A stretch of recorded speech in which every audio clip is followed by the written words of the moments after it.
नमस्कार, नक्षत्र दुनिया चैनल में आप सभी का हार्दिक स्वागत है। आज के वीडियो में हम ये जानने वाले हैं कि यदि षष्ठेश और लग्नेश आपकी कुंडली में एक ही ग्रह बन जाए तो किस प्रकार का फल ये देगा। यदि अष्टमेश और लग्नेश एक ही ग्रह हो, यानी अष्टमेश भी वही हो और वही लग्नेश हो, तो किस प्रकार का फल देगा।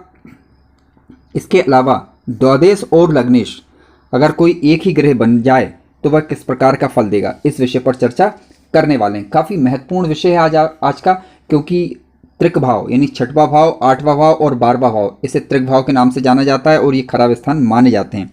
यदि लग्नेश इन स्थानों में आकर बैठ जाता है तो कह सकते हैं कि लग्नेश कमजोर हो जाता है अपेक्षाकृत, ठीक है।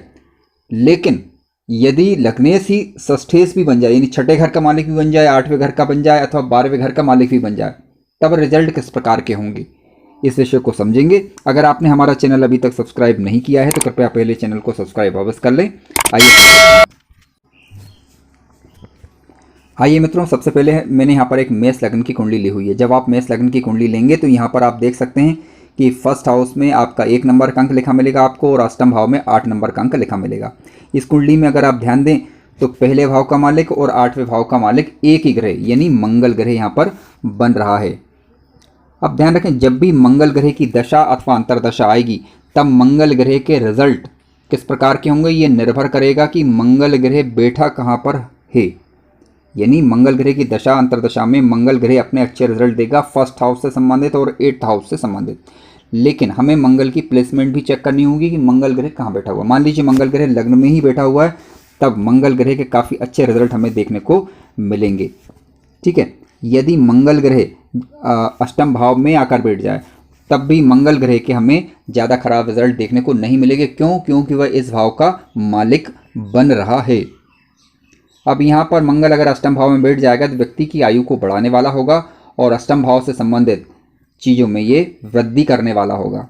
हालांकि अष्टम भाव को आयु अथवा मृत्यु का भाव भी कहा गया है, लेकिन लग्नेश चूंकि इस भाव में आकर बैठ गया है, इस कारण वह इस भाव को अच्छा करने का ही प्रयास करेगा। यानी कुल मिलाकर देखा जाए तो कोई भी ग्रह जो कि लग्नेश बनकर अष्टमेश भी बन रहा है तो इसकी महादशा अथवा अंतरदशा में ये जातक को शुभ रिजल्ट देगा। लेकिन यहाँ पर हमें प्लेसमेंट पर भी विचार करना आवश्यक होता है। मान लीजिए फर्स्ट हाउस और 8th हाउस का स्वामी होकर यदि लग्नेश किसी अन्य खराब स्थानीय त्रिक भाव में बैठ जाए, जैसे 6, 8, 12, तो 8वें भाव का क्योंकि मालिक बन रहा है तो 8वें भाव से संबंधित रिजल्ट तो अच्छे होंगे।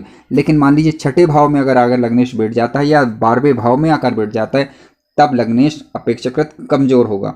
हालांकि इन भावों को ठीक करने का वो प्रयास अवश्य करेगा, परंतु अब मंगल ग्रह की दशा अथवा अंतरदशा में व्यक्ति को रिजल्ट जो है इसके नेगेटिव मिलने की संभावना है। लेकिन अगर मान लीजिए छठे भाव में अथवा 8वें भाव में मंगल बैठ रहा है, यहाँ पर अगर वह किसी शुभ ग्रह से दृष्ट हो गया तो इस स्थिति में को ज़्यादा खराब रिजल्ट नहीं मिलेंगे। यानी कुल मिलाकर बात यह है कि लग्नेश यदि फर्स्ट हाउस और 8th हाउस दोनों का स्वामी बन गया तो व्यक्ति को इसके रिजल्ट सामान्य प्रकार के मिलेंगे।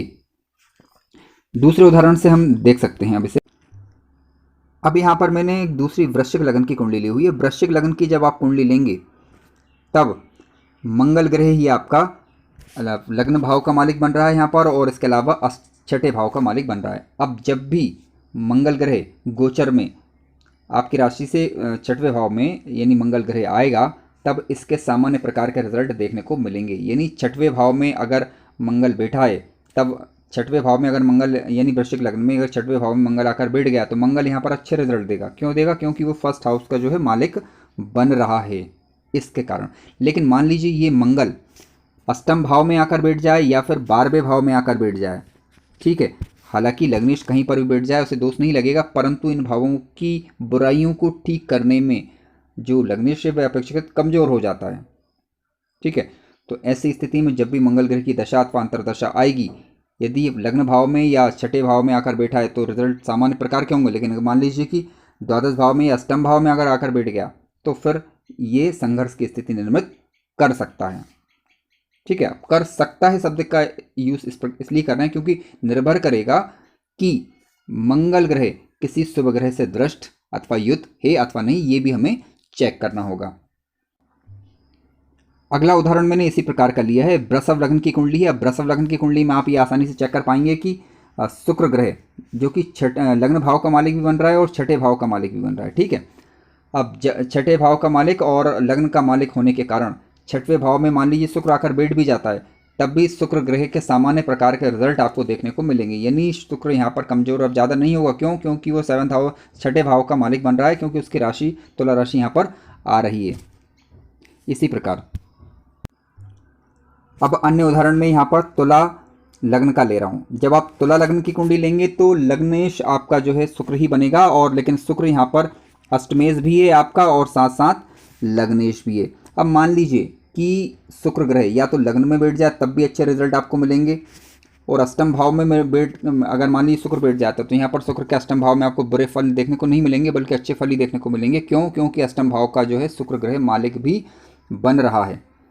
अब फिर यही देखना होगा आपको कि प्लेसमेंट की रिजल्ट किस प्रकार के मिलेंगे। देखिए, रिजल्ट निर्भर करेगा प्लेसमेंट पर। ठीक है, अब यहाँ पर त्रिक भाव क्योंकि 6, 8, 12 भाव को हम अच्छा नहीं मानते, लेकिन 8वें भाव को क्योंकि यहाँ पर शुक्र मालिक बन रहा है, इस कारण अगर 8वें भाव में भी अगर शुक्र आकर बैठ जाता है तो शुक्र के रिजल्ट हमें अच्छे देखने को मिलेंगे। इसके अलावा लेकिन यदि मान लीजिए 6वें भाव में अगर आप शुक्र आकर बैठ जाता है या 12वें भाव में आकर बैठ जाता है, तो पुराने नियम के अनुसार हमारा 6, 8, 12 में जब ग्रह बैठते हैं तो अपना कह सकते हैं कि अपेक्षाकृत कमजोर पड़ जाते हैं या फिर अशुभ प्रभाव कई बार देने लग जाते हैं। तो इस स्थिति में आप ये देखें कि 6वें भाव में या 12वें भाव में अगर बैठा है तो रिजल्ट निगेटिव हो सकते हैं। अब यहाँ पर आप देख सकते हैं कि मैंने एक कुंभ लग्न की कुंडली ली हुई। ठीक है, जब आप कुंभ लग्न की कुंडली लेंगे तो 12वें भाव का स्वामी भी शनि बनेगा और लग्न भाव का स्वामी भी शनि बनेगा। अब ये शनि ग्रह जो है आपका अगर मान लीजिए केंद्र में बैठ जाता है, जब भी लग्नेश केंद्र में बैठेगा तो सीधी सी बात है कि व्यक्ति के व्यक्तित्व में निखार लाने का काम करेगा, यानी व्यक्ति तेजस्वी होगा, समाज में मान सम्मान वाला व्यक्ति होगा। लेकिन मान लीजिए यही शनि अगर 12वें भाव में जाकर बैठ जाता है, तब क्या रिजल्ट होंगे। अब देखिए यहाँ पर 10 नंबर का अंक लिखा है, यानी मकर राशि, और मकर राशि शनि की स्वयं की राशि है। ठीक है, शनि की स्वयं की राशि है। अब हमने अभी तक ये जाना था, पुराने वीडियो को आप देखेंगे तो उनमें एक बात बार बार कही गई है कि जब भी लग्नेश 12वें भाव में आकर बैठ जाते हैं तो व्यक्ति की जीविकोपार्जन में संघर्ष की स्थिति पैदा हो जाती है। परंतु ये एक अपवाद है। क्यों? क्योंकि यहाँ पर शनि जो है स्वराशि का है। ठीक है, अब शनि यहाँ पर द्वादश भाव में आकर बैठ जाएगा तो संघर्ष की स्थिति निर्मित ज़्यादा नहीं होगी। कह सकते हैं कि संघर्ष अपेक्षाकृत कम होगा। क्यों? क्योंकि यहाँ पर शनि ग्रह स्वराशि का होकर बैठा हुआ है। ठीक है, अब मान लीजिए यही शनि अगर छठे भाव में आकर बैठ जाए या 8वें भाव में आकर बैठ जाए, तो जिस प्रकार पूर्व के वीडियो में चर्चा की गई और उसी के अनुरूप हमें फल इसके देखने को मिलेंगे। मित्रों, इस प्रकार हमने जाना कि यदि लग्न भाव का स्वामी और छठे भाव का स्वामी या फिर लग्न का स्वामी या अष्टम भाव का स्वामी या फिर लग्न का स्वामी या द्वादश भाव का स्वामी एक ही ग्रह हो तो हमें मिले जुले परिणाम देखने को मिलते हैं। उम्मीद करता हूं आपको कार्यक्रम अच्छा लगा होगा। यदि आपको कार्यक्रम अच्छा लगा है तो कृपया चैनल को सब्सक्राइब अवश्य करें, वीडियो को लाइक करें और शेयर करें, और अपने विचार कमेंट्स के माध्यम से अवश्य बताएं। धन्यवाद।